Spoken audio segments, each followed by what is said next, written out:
जनशलाकया चक्षुरुन्मिलितं येन तस्मै श्रीगुरवे नमः।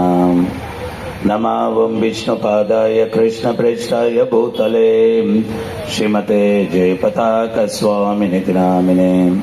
नमो विष्णुपादाय कृष्णप्रेष्ठाय भूतले श्रीमते भक्तिवेदान्तस्वामिनिति नामिने। नमस्ते सारस्वती देवं गौरवाणी प्रचारिणे निर्विशेष शून्यवादी पाश्चात्य देशतारिणे।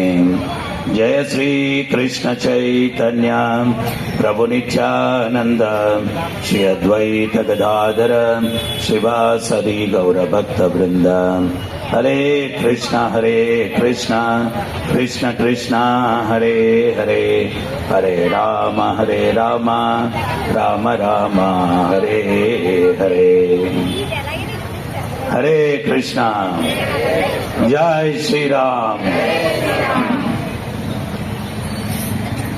ఈరోజు ఆర్ఎస్ఎస్ శత జయంతి ఉత్సవాల్లో భాగంగా దేవీ చౌక్లో ఈ యొక్క కార్యక్రమం ఏర్పాటు చేయడం జరిగింది.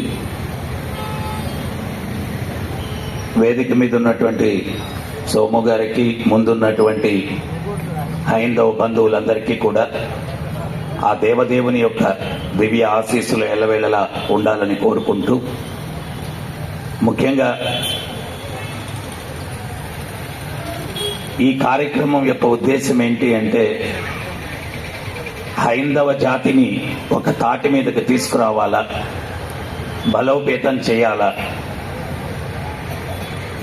అనేటువంటి ఉద్దేశంతో ఈ కార్యక్రమాలు దేశమంతా కూడా ఈ శత జయంతి ఉత్సవాల సందర్భంగా 1,00,000 కార్యక్రమాలంటే చిన్న విషయం కాదండి, ఏర్పాటు చేయడం జరిగింది. అయితే మనం ఈరోజు ప్రతి ఒక్కరం కూడా హైందవ ధర్మం పట్ల, సనాతన ధర్మం పట్ల ప్రేమ ఉన్నటువంటి ప్రతి ఒక్క వ్యక్తి ఆందోళన చెందుతున్నటువంటి విషయం ఏంటి అంటే, సంఖ్య తగ్గుతుంది. దీనికి కారణం ఒకటేనండి, ఈ ధర్మం యొక్క గొప్పతనాన్ని గుడిలో చెప్పట్లేదు, బడిలో చెప్పట్లేదు, వైద్యశాలల్లో చెప్పట్లేదు, ఇళ్లలో చెప్పట్లేదు. దానివల్ల దీని యొక్క విశిష్టత తెలియక జనాలు పక్క చూపులు చూస్తూ ఉన్నారు. దీని గొప్పతనం తెలియక. నేను 10 రోజుల నుంచి ఒక జరిగిన సంఘటన చెప్తున్నాను.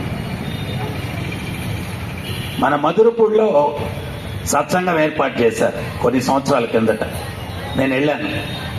ఉపన్యాసం అయిన తర్వాత హరే కృష్ణ మంత్రాన్ని 108 సార్లు భక్తులందరి చేత చేయించారు.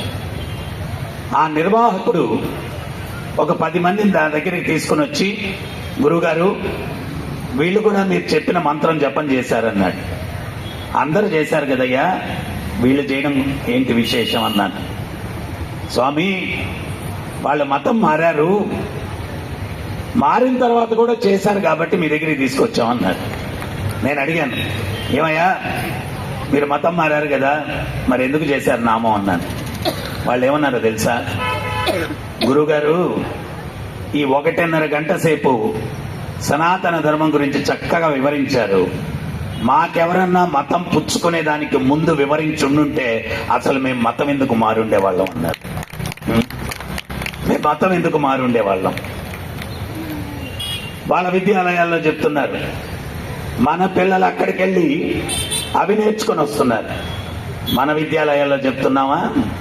చెప్పట్లేదుగా. మనం సెక్యులరిజం, మనం ఎంత బాల్యోచితంగా ఉన్నామంటే, చిన్నపిల్లడికి ఒక చేతిలో చాక్లెట్లు, ఒక చేతిలో వజ్రం పెడితే ఆ చిన్నపిల్లడు ఏం తీసుకుంటాడు చెప్పండి? చాక్లెట్లు తీసుకుంటాడు. వాడికి ఈ వజ్రాలతోటి కొన్ని వందల వేల లక్షల చాక్లెట్లు వస్తాయని వాడికి తెలియదు, అజ్ఞానం. ఈరోజు మన హైందవ జాతి ధర్మము, డబ్బు రెండు చేతుల్లో పెడితే వాడు డబ్బుకే ప్రాధాన్యం ఇస్తున్నాడు కానీ ధర్మానికి ఇవ్వట్లేదు. ఈ ధర్మంతో డబ్బు కన్నా విలువైనటువంటిది నువ్వు భగవంతుని ఆశీస్సులు పొందుతావన్నటువంటి సత్యాన్ని మనం గుర్తించలేకుండా ఉన్నాం. డబ్బు అది ఉంటే చాలు, ఇంద్రియ భోగం ఉంటే చాలు. ఒక ఏనుగు మృత కళేబరం నది